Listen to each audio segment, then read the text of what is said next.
Buenos días, bienvenidos todos a esta sesión, a este programa especial centrado en el Día Mundial de la Salud Mental que se celebra mañana, se celebra cada año el día 10 de octubre, con un objetivo pues, muy especial, ¿no? Que es el de visibilizar este tipo de enfermedades y hacerlas normales, normalizarlas y que la gente que las pueda sufrir pueda identificarlas como una enfermedad más, ¿no? Como quien tiene hipertensión o tiene diabetes o ha sufrido un infarto de miocardio. En España cada año pierden la vida 3.500 personas por suicidio según el Instituto Nacional de Estadística, y en torno al 60-90% de ellas lo hace teniendo un diagnóstico o sufriendo la depresión. Por ese motivo hemos querido centrar este año, en este Día Mundial, en esta enfermedad, en la depresión, y tenemos para ello a dos invitadas muy especiales a las que quiero dar la bienvenida y mi más sincero agradecimiento por estar aquí, por compartir su experiencia y por visibilizar este tipo de problemas y normalizarlo, y que poco a poco la sociedad vaya aceptando este tipo de problemas como algo normal y como trastornos que tienen solución, que se puede pedir ayuda y de los que se puede salir de una manera airosa, ¿no? Para ello tenemos a Edurne Pasaban, conocida alpinista, la primera persona, la primera mujer en ascender las 14 montañas de más de 8.000 metros que hay en el planeta. Edurne, bienvenida, muchísimas gracias por estar con nosotros aquí hoy. Gracias a vosotros, es un placer. Y de forma virtual, ¿no? Como ya nos estamos acostumbrando en estos nuevos tiempos, ¿no? de la pandemia, contamos también con la presencia de la doctora Ana González Pinto. Ella es la presidenta de la Sociedad Española de Psiquiatría Biológica y desde luego una persona que tiene una dilatada experiencia en este tipo de trastorno, en la depresión, y que seguro que nos va a poder dar muchas de las claves que necesita toda esa gente, ¿no? a la que de alguna manera queremos hacer ver esta enfermedad y que puedan ver en este tipo de profesionales pues una ayuda fundamental, ¿no? Para superar su problema. Doctora, bienvenida, muchas gracias por estar con nosotros. Durante estos días que hemos lanzado en la página web del mundo.es un cuestionario para que se lancen preguntas, ¿no? Para Edurne y también para la doctora, pues hemos recibido todo tipo de preguntas, ¿no? Quizá muchas más centradas en la actividad de Edurne y bueno, en ese personaje público, ¿no? Muy fuerte, deportista, de éxito, que supera retos y que, bueno, que a mucha de la gente pues les sorprende de alguna manera ver que este tipo de personajes públicos, ¿no? Que parece a sus ojos o a los ojos de la sociedad que lo tienen todo, que no pues, les puede derrotar nada, pues bueno, que sufren una enfermedad de este tipo. Yo, Edurne, he leído y he visto muchas de las entrevistas en las que, de hecho, tú lo que dices es precisamente esto, ¿no? La depresión no entiende de éxito, de famosos, de tal, es una enfermedad mental, como tal hay que verla y bueno, le puede ocurrir a cualquiera, ¿no? Eso es, o sea, la enfermedad no entiende a quién le viene. Parece que las personas que hemos subido 14 montañas de 8.000 metros o que hemos conseguido en la vida pues, hacer cosas que tienen notoriedad o lo que sea, que no nos puede pasar esto, pero no es así. La enfermedad de la depresión puede venir a cualquiera, sea yo que he subido los 14 8.000, a ti que estás presentando esto o a cualquiera de los que nos está escuchando, ¿no? Entonces, esto no depende de lo que tú haces, ¿no? Es verdad que tenemos en el pensamiento en el que a personas que destacan y que parece que escalan los 8.000 o que veis en la tele todos los días, no les puede pasar esto porque pensamos que su vida es perfecta, ¿no? Y yo siempre recuerdo que cuando yo estaba tan mal y estaba un día cualquiera, un domingo, ¿no? Un domingo triste en el sofá tirada, haciendo zapping y pensaba, todo el mundo se pensará que mi vida es maravillosa porque me voy del Himalaya, porque escalo 8.000, porque tengo éxito, y yo estaba hundida en el sofá de mi casa, sola llorando, un domingo que seguramente mucha gente que nos escucha ha vivido la misma situación que esto, ¿no? Entonces esto da igual, o sea, da igual que subas a donde sea o tengas éxito o no, o hagas tu vida normal, ¿no? Pero puede llegar a cualquiera.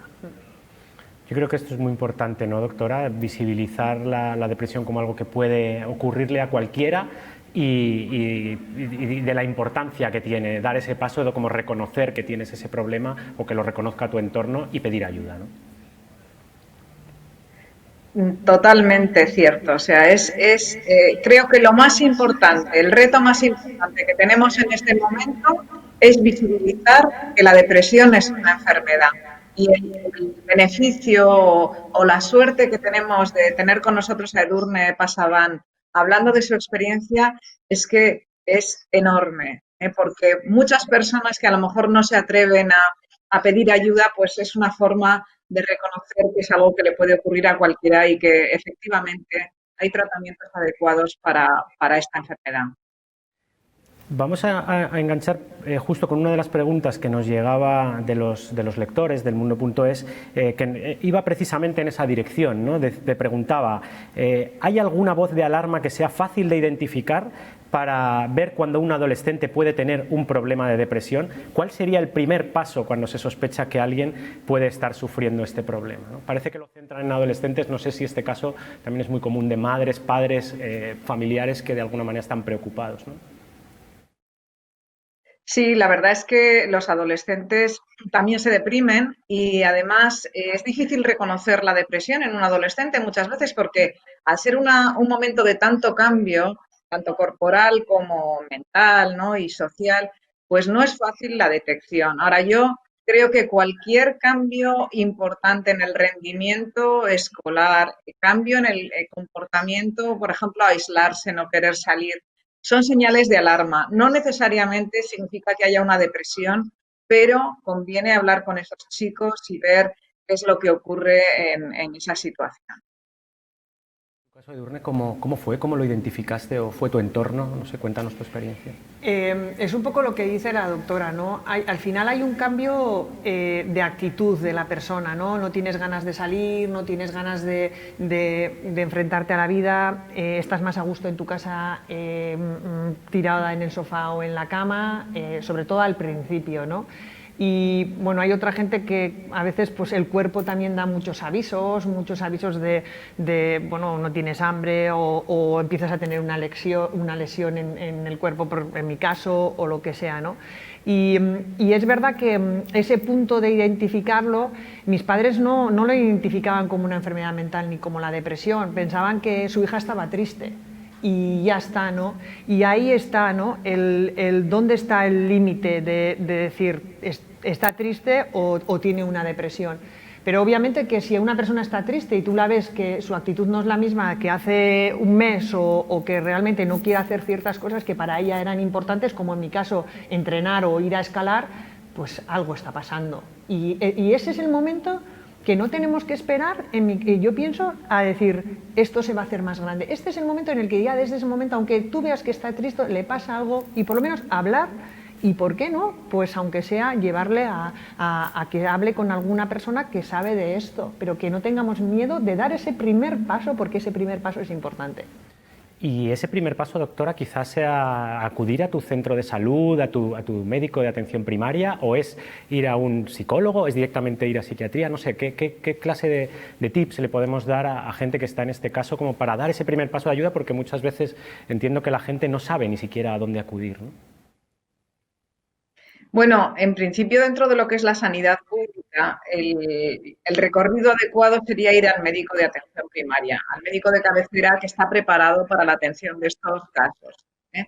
Luego ya, evidentemente, hay todo un despliegue de atenciones privadas que también se pueden, bueno, utilizar, por supuesto, pero vamos, dentro de lo que sería la atención sanitaria pública, que a la que tenemos derecho todos, es el médico de atención primaria. Doctora, una de las preguntas también, y también le voy a preguntar a Edurne su experiencia, pregunta justamente por la especialidad cuya sociedad usted preside, ¿no? Preguntaba, la psiquiatría biológica apuesta por los tratamientos farmacológicos. ¿Es posible tratar la depresión sin medicación? Bueno, la psiquiatría biológica, voy a matizarlo, apuesta por los tratamientos de la depresión, biológicos, psicológicos, sociales, de todo tipo. Depende de cada caso. Como decía, es muy importante tener en cuenta la individualidad de cada uno y también la individualidad de la depresión, ¿eh? Porque la depresión al final es una enfermedad, pero que tiene múltiples etiologías que confluyen, ¿eh? Por ejemplo, puede haber desde un estrés que está produciendo que esa persona esté peor, junto con una predisposición biológica, por ejemplo. Entonces, la psiquiatría biológica apuesta, como decía, por tratamientos psicológicos y tratamientos farmacológicos. ¿Puede tratarse una depresión sin fármacos. Algunas sí y otras no. Digamos que se ha demostrado que el mejor tratamiento, el más eficaz, es la combinación de fármacos y tratamientos psicológicos. Pero hay depresiones que por sus características, porque son más leves, pueden darse solo con tratamientos psicológicos, otras solo con tratamientos farmacológicos. Es importante tener en cuenta lo que quiere la persona que está enferma, pero también el tipo de depresión que tiene. Y me gusta poner un ejemplo porque creo que se puede entender bastante bien. Es, por ejemplo, alguien que empieza a tener la glucemia un poco alta, ¿no? Y acude al médico de cabecera y le dice, bueno, vamos a intentar tratarlo con dieta, con ejercicio. Y eso es algo, o la hipertensión, y es algo muy común. Y hay personas que con eso es suficiente, pero en general muchos de ellos van a necesitar luego un fármaco, un tratamiento farmacológico o un abordaje más complejo. Bueno, pues esto ocurre lo mismo en la mayoría de las enfermedades que tenemos y la depresión es exactamente igual. Edurne, en tu caso. Yo estoy totalmente de acuerdo con ella, ¿no? Yo creo en la combinación de ambas. Creo en la combinación de ambas. Es verdad, y ella ha puesto un ejemplo, si al principio de la depresión o cuando es algo leve, obviamente que quizás se puede pasar sin fármacos. Pero en mi caso no, o sea, en mi caso tuve esa primera etapa de empezar en un psicólogo y esto, pero aquello pues se hizo más grande y yo he llevado los dos tratamientos paralelamente. Lo que pasa es que vivimos en una sociedad que parece que hay un estigma de que porque tú te tengas que tomar una pastilla o un antidepresivo o un ansiolítico o lo que sea, es como pues cuesta muchísimo, y yo veo muchísima gente que tenemos alrededor que tiene otro tipo de enfermedades y que todos los días se tiene que tomar una pastilla pues porque o tiene diabetes o porque tiene azúcar o porque tiene cualquier problema y no pasa nada, y además es que estás entre amigos y la tomas, ay, es que me tengo que tomar mi pastilla de la tensión. Pero ya me gustaría saber si esa persona con tan facilidad se tomaría, no, es que me tengo que tomar la pastilla el antidepresivo, porque nos cuesta, ¿no? Y al final es una enfermedad y como todas las demás. Y por eso estamos aquí, para que algún día tú te tomes tu antidepresivo tan normalmente y nadie te juzgue por tomar esto, ¿no?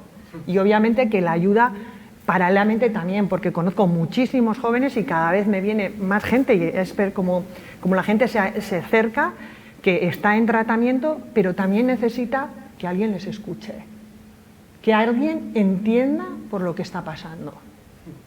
No sé si percibís de alguna manera en los últimos tiempos, parece que sí se está empezando, sobre todo viniendo de las películas americanas, ¿no? Que determinados fármacos, ¿no? Que parece que se están de alguna manera normalizando. Incluso algunos de los protagonistas de algunas series pues tienen trastornos también mentales, ¿no? Parece que la depresión no es uno de ellos, no es de los más comunes, pero que este tipo también de ficciones, ¿no? Puedan ayudar también a normalizar de alguna manera esto que dices tú, Edurne, ¿no? Que realmente podamos tomarnos el antidepresivo diciéndolo normalmente. Bueno, es que estoy sufriendo depresión, me tengo que tomar mi antidepresivo como quien toma la pastilla para bajarse la tensión o para la diabetes, ¿no?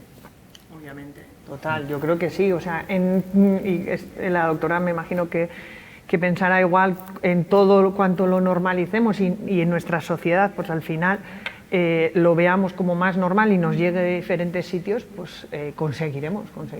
Estamos ante una enfermedad común. Es una enfermedad muy frecuente la depresión, no es algo extraño, ¿no? Y yo creo que es normal que salga también en películas, en series, porque, bueno, casi todos conocemos personas deprimidas. Es esto, ¿no? Lo que dice ella, o sea, ¿quién no conoce a alguien al lado, en la familia, amigos, que esté pasando por esto? Todos. Sí. Entonces, tratémoslo como una enfermedad más. Y en el momento en el que tratemos como una enfermedad más, esos datos que has dado bajarán. Que yo creo que es el objetivo, ¿no? Que como sociedad tenemos un problema si no somos capaces de ayudar a toda esa gente, ¿no? De alguna manera esto es lo que tenemos que hacer como sociedad, y yo creo que referentes como el tuyo y profesionales de la sanidad, ¿no? como la doctora, tenéis un papel fundamental en esto, ¿no? Muchas de las personas que nos hacen preguntas, fíjate, se plantean, ¿no?, por qué puede surgir este tipo de problemas. Una de ellas nos dice un poco pues lo que veníamos diciendo al principio, ¿no?, cómo puede una persona de éxito sufrir este tipo de trastorno, y si puede la presión deportiva por llegar a los límites, ¿no?, por superar esas barreras, ¿no?, tan difíciles, ¿no?, de ser la primera persona que hace algo, correr más rápido, eso puede suponer una presión añadida. No sé si crees que eso puede tener un peso o realmente es independiente, quiero decir, cualquier persona lo puede sufrir independientemente de su vida personal. Bueno, es verdad que la depresión nos puede venir a cualquiera, y siempre suele haber, normalmente, y esto la doctora sabrá más, algún detonante que en algún momento concreto de tu vida haga que salga y florezca y que tengas pues una crisis o lo que sea, ¿no? Pero esta persona que pregunta esto, o sea, a ver si mi carrera, mi exigencia, es que, a ver, no tienes que hacer 14 8000 y dedicarte a escalar montañas de 8000 metros para ver que vivimos en una sociedad que nos exige, que cada vez nuestros jóvenes quieren ser mejores, y lo veo porque lo veo cada vez, y la doctora tratará a gente muy joven, desde los 14, 17, 21 años, que son gente brillante y que tiene esta enfermedad porque empiezas un poco a indagar, y es porque se autoexigen y porque nuestra vida y lo que estamos viviendo, pues parece que tenemos que ser los mejores. ¿Y qué es ser lo mejor? ¿Ven esto ustedes en la consulta también, doctora?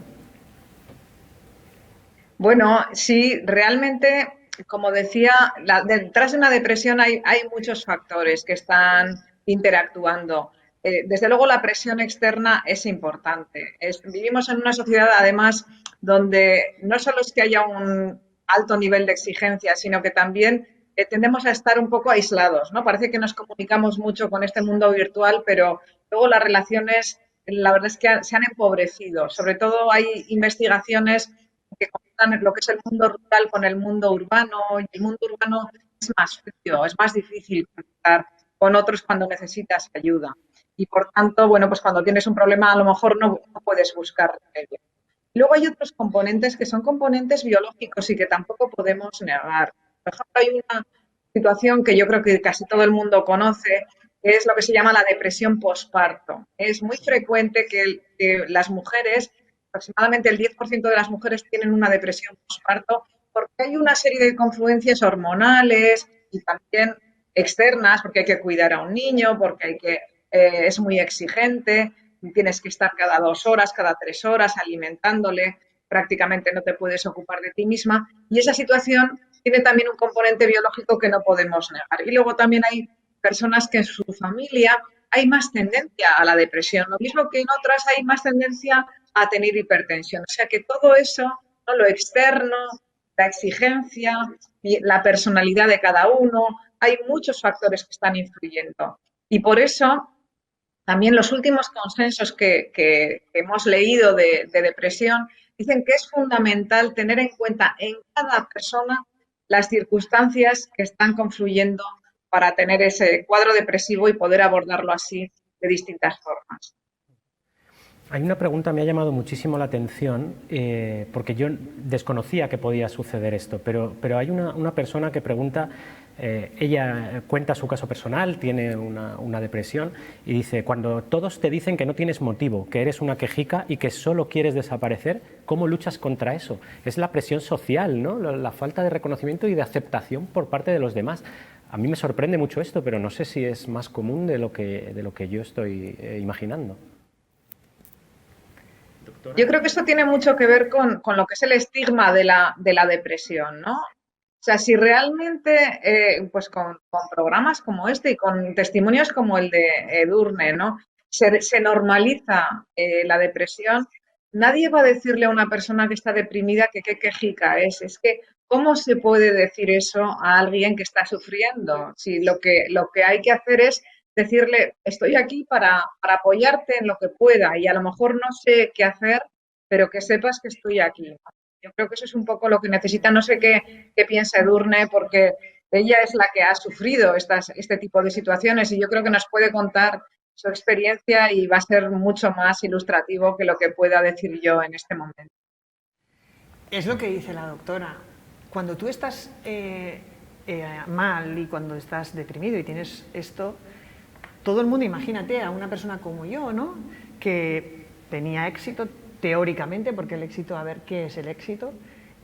Subía 8000, hacía la vida que ella quería, que había elegido ella, y todo el mundo te dice, pero venga, pero a ver, pero si lo tienes todo. Esto es lo que primero decimos a toda la gente que está en esta situación. Tienes todo, tienes una familia maravillosa, tienes éxito, haces lo que te gusta. La persona que está mal no escucha eso, o sea, no le sirve para nada. Tú estás mal, tú tienes algo aquí adentro que no, tú no lo entiendes, pero que no te deja vivir. Y no te deja, en ese momento le puedes decir, es que tienes todo, ya, pero a mí algo me pasa. Entonces, como dice la doctora ahí, aunque muchas veces es difícil, porque es verdad, cuando una persona sufre una depresión, no es fácil estar al lado nuestra. Obviamente que no es fácil estar al lado nuestra, pero solamente con escuchar, con no decir ese tipo de cosas y acompañar, ya consigues un montón. Y yo siempre diré, a mí me han ayudado los fármacos, los especialistas, pero para mí primordial mi familia y mis amigos. Mis amigos que entendieron lo que tenía, o por lo menos que acompañaron. Y huir de estos lugares comunes, ¿no? También yo creo con el dato con el que empezábamos, ¿no? Este programa especial del suicidio, ¿no? Hay otro tipo de comentarios, más que preguntas, son comentarios en los que cuentan su experiencia personal y hay mucha referencia al yo me quería morir. Claro, esto nos lleva al suicidio, pero quizá no es que quieras morirte, ¿no? Es que lo que quieres es acabar con esta situación que tienes de que no sabes cómo salir de ella, ¿no? No sé cómo es tu experiencia. Yo siempre digo, y esto no sé si la doctora estará de acuerdo conmigo, pero las personas que llegan a ejecutar un suicidio, y yo he conocido, yo he intentado quitarme la vida un par de veces, tú no quieres quitarte la vida. Tú estás tan mal que lo único que ves dentro de este camino, o sea, tu solución es esta, pero lo único que quieres es que te quiten esto, tú no te quieres morir. Pero llega un momento que por tu cabeza piensa, bueno, total, lo único, mira, si esto ya, lo único que me queda es me voy y ya está. Pero yo siempre digo que las personas que... Yo soy una persona que he tenido suerte cuando me ha pasado esto y he hecho este tipo de cosas. Hay otras personas que por desgracia no lo han tenido, pero seguramente que si tendrían otra oportunidad, a veces digo, qué pena que no hemos podido ayudarle, porque lo que me estaba pidiendo era ayuda. Sí, no sé, doctora, yo creo que ustedes en la consulta deben ver este tipo de casos, ¿no? Y a veces, pues lamentablemente, con resultados complicados, ¿no? Sí, bueno, yo he tenido la oportunidad, lógicamente, después de muchos años de trabajo, de hablar con bastantes personas, bueno, bastantes, con unas cuantas personas que han hecho intentos de suicidio de los que parecía imposible sobrevivir, por ejemplo, tirarse de un octavo piso o, bueno, cosas así muy, muy llamativas. Y no hay ninguna de ellas que no se haya alegrado de no haber muerto. Es decir, no a lo mejor en el primer momento, pero sí al cabo del tiempo.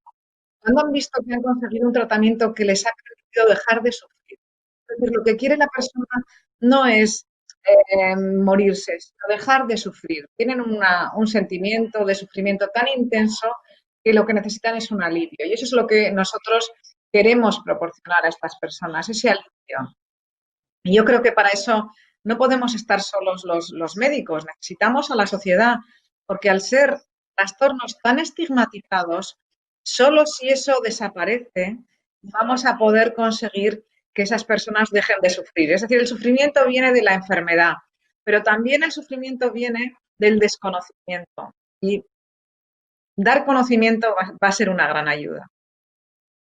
Tenemos que ir terminando ya, se nos acaba el tiempo, pero bueno, parece inevitable rescatar algunas de las preguntas que obviamente hacen referencia también a la situación que vivimos, ¿no? A la pandemia, a esta situación de coronavirus. Algunas van en la dirección de si esta situación, los confinamientos, la falta de libertad, la falta de contacto social también a la que nos ha conducido en muchos casos esta pandemia, ¿no? Por la complejidad de la transmisión del virus, pues nos puede haber llevado también a un aumento de los casos de depresión o a una complicación cronificación de algunos casos que ya estaban diagnosticados.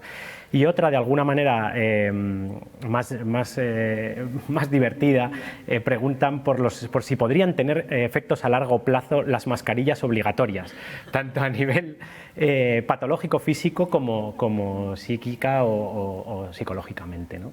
No sé, doctora, ¿qué opina usted? Bueno, pues empezamos por lo primero. Yo creo que tenemos como dos lecciones que aprender, ¿no? De esto que nos está ocurriendo y que nos ha ocurrido, ¿no?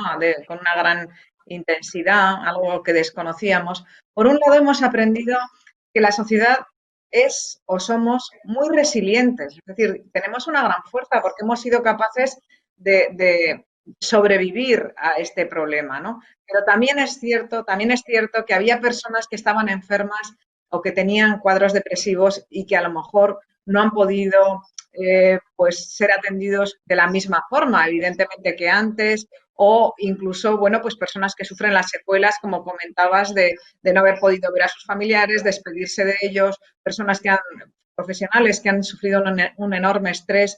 Yo creo que nos hemos intentado armar y creo que esto es algo generalizado en todas las comunidades, al menos hasta donde yo conozco. Se han desarrollado teléfonos de atención a profesionales, también se ha intentado ayudar a las familias de las personas que fallecían o que estaban en cuidados intensivos y bueno, han ido mejorando. En el primer momento no, en el primer momento no estábamos preparados, pero luego posteriormente sí. Lo de las mascarillas, hombre, yo creo que cualquier herramienta va a tener siempre su parte buena y su parte mala. Creo que las mascarillas suman con mucho la parte buena. La mascarilla es una protección. Hoy leía yo una noticia de una peluquería donde había dos profesionales que estaban infectados, habían atendido a 139 personas y ninguna se había contagiado gracias a las mascarillas. Creo que la parte buena supera con mucho la mala. Quizás me preocupan más las personas sordas que están acostumbradas a leer los labios y no pueden hacerlo ahora con las mascarillas. Pero bueno, también se están desarrollando algunas estrategias para mejorar esto.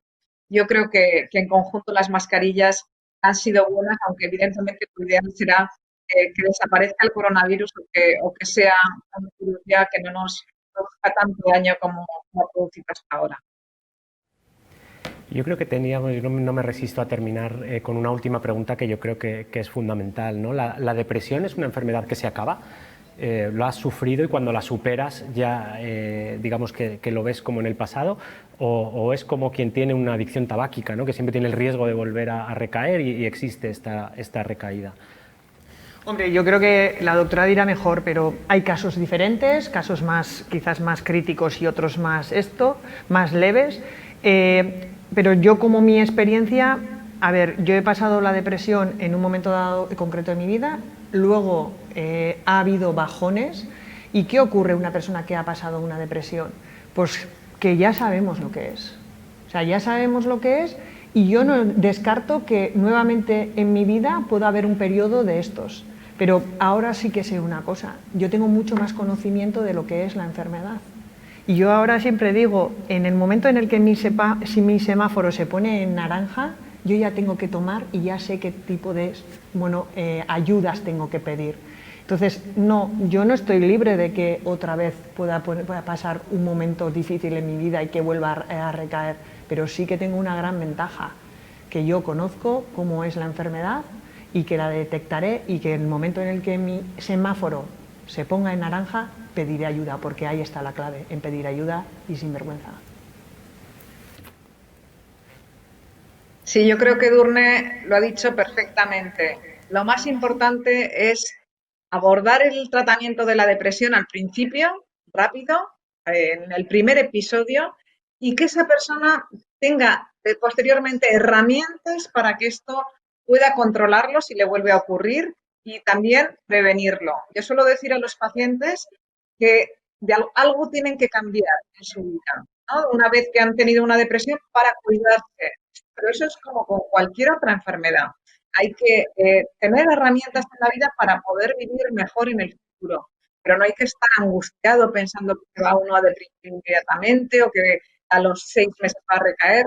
No, tener esas herramientas y pedir ayuda si hace falta.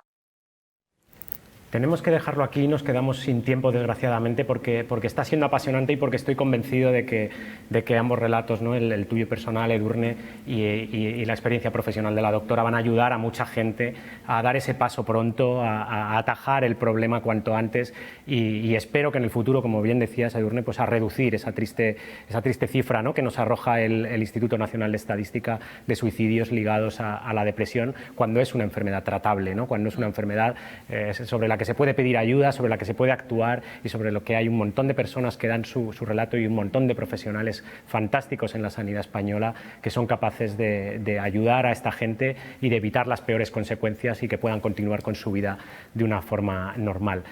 Muchísimas gracias a ambas, muchas gracias doctora por conectarse de forma virtual y por estar con nosotros en esta nueva forma, ¿no? de tener relaciones sociales, de comunicarnos entre nosotros y muchas gracias a ti Edurne por haber estado aquí físicamente con nosotros, ha sido un auténtico placer y no puedo más que agradecerte que cuentes de una forma tan clara, ¿no? tu experiencia con esta enfermedad. Muchísimas gracias. Gracias a vosotros por hacer visible. Gracias. Gracias. Bueno, lo dejamos aquí. Muchas gracias a todos. Un saludo y mañana celebremos este Día Mundial de la Salud Mental, visibilizándolo y normalizando este tipo de trastornos porque son una enfermedad más que tenemos que atajar. Muchas gracias.